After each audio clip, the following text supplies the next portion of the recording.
میرا نام ہے محمد حسن ازاتاری. اگر اسکول میں بچے غلط ناموں سے پکارنا کیسا ہے؟ نام بگاڑنے سے ارے کہ یہ ایک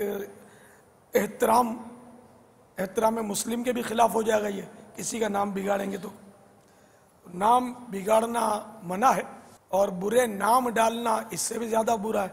اور اس کی تو قرآن کریم میں خاص کر ممانعت وارد ہوئی، وَلَا تَنَابَزُوا بِالْأَلْقَابِ، برے ناموں سے مت پکارو، جب برے نام مت رکھو کسی کے. تو جیسے لمبو بولتے ہیں، کسی کو ٹنگو بولتے ہیں، کسی کو او موٹے، تو یہ لمبو ٹھنگو یہ تو ہے مطلب شرح میں اس کی وہ تفسیر میں. تو اس طرح کے نام بگاڑ کر کسی کے رکھنے کی مطلب شریعت میں ممانعت ہے. پھر یہ کہ بعض اوقات سے دل آزاریاں بھی ہوتی ہیں، تو یہ پھر مزید اس میں خرابی پیدا ہوئی.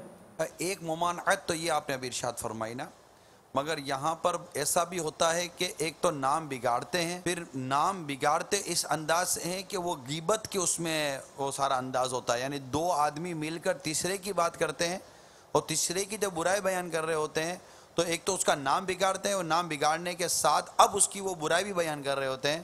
تو غالباً ایسا لگتا ہے کہ شاید یہ نام بگاڑنے والی آفت کے ساتھ ساتھ یہ غیبت کی آفت میں مبتلا ہوتا چلا جاتا ہے. اور غیبت کی بھی صورت بنتی ہے. غیبت ایک تو یہ کہ اس کا نام بگاڑا، اس کو پتہ چلے گا تو برا لگے گا، مگر ساتھ ساتھ جو اس کا تذکرہ ہو رہا ہے نا اس کا نام بگاڑنے کے بعد، ابے وہ نا وہ کالا، وہ لمبو، وہ ابے یار چھوڑ یار، میں جانتا ہوں نا وہ کیا، اب وہ میں جانتا ہوں وہ کیا ہے کر کے وہ اپنی ساری کاریگری بیان کرے گا. نہ بھی کرے تو یہ جملہ کافی ہے غیبت کے لیے کہ میں جانتا ہوں کیسا ہے. میں جانتا ہوں یہ یعنی برائی ہی تو کی نا، اور اتنا بڑی برائی کی تو بنڈل کے ساتھ برائی کر دی اسے، پتہ ہی نہیں ہے کہ یہ کیا جانتا ہے. مائک چھوڑتا ہی نہیں ہے جب مائک پہ آتا ہے، یہ بھی غیبت ہے. اچھا یہ بولنے والا بھی جب جس دن مائک پر آتا ہے نا وہ بھی نہیں چھوڑتا. وہ بھی نہیں چھوڑتا. اب یہ بھی تو ہوگا یہ بولے گا تو کہ عمران نے میری غیبت کر دی، تو میں اس کے بارے میں کیا جو میں کہہ رہا ہوں، میں اسی لیے وہ سمجھانے کے جی ہاں اس کے بارے میں کیا جو میں کہہ رہا ہوں، یعنی کیونکہ آپ نے کسی کو شخص کو معین نہیں کیا، نہ میرے ذہن میں کوئی بات کی ہے کہاں ظاہر ہے، یہ غیبت نہ ہوئی. ٹھیک ہے. تو اب یہ کہ وہ خود یہ نہیں سوچتا کہ میں اگر کسی کے بارے میں یہ بات کروں کہ یہ مائک نہیں چھوڑتا تو یار میں یہ غور کروں کہ کیا مجھ میں بھی تو یہ بیماری نہیں ہے کہ میرے ہاتھ میں آتا ہے تو میں بھی نہیں چھوڑتا. نہیں تو یہ بھی تو ہوتا ہے نا کہ میری آواز بہت اچھی ہے تو یوں بولتا نہیں ہے، یعنی یوں اس کی آواز پھٹے ہوئے ڈھول جیسی ہے. یہ تو غیبت شدید، اس کا دل جگر کلیجی تلی سب دکھ جائے، ایسا اس کو جھٹکا لگے اگر پتہ چلے کہ فلاں یہ بولتا تو انڈائریکٹ تو ہے نا کہ میری آواز اچھی ہے، اس کی پھٹے ہوئے ڈھول جیسی ہے. لیکن یہ میں نے جملہ حذف کر دیا، بولنے والا اپنے منہ سے بولتا نہیں میری آواز اچھی ہے، یہ دوسرے کے لیے بولتا ہے. تو یہ بھی اگر واقعی اس کی پھٹے ہوئے ڈھول جیسی آواز ہے تب تو ہے غیبت، ورنہ پھر اور کچھ ہے. تو بہرحال یہ کہ ایذائے مسلم سے ہم سب کو بچنا چاہیے.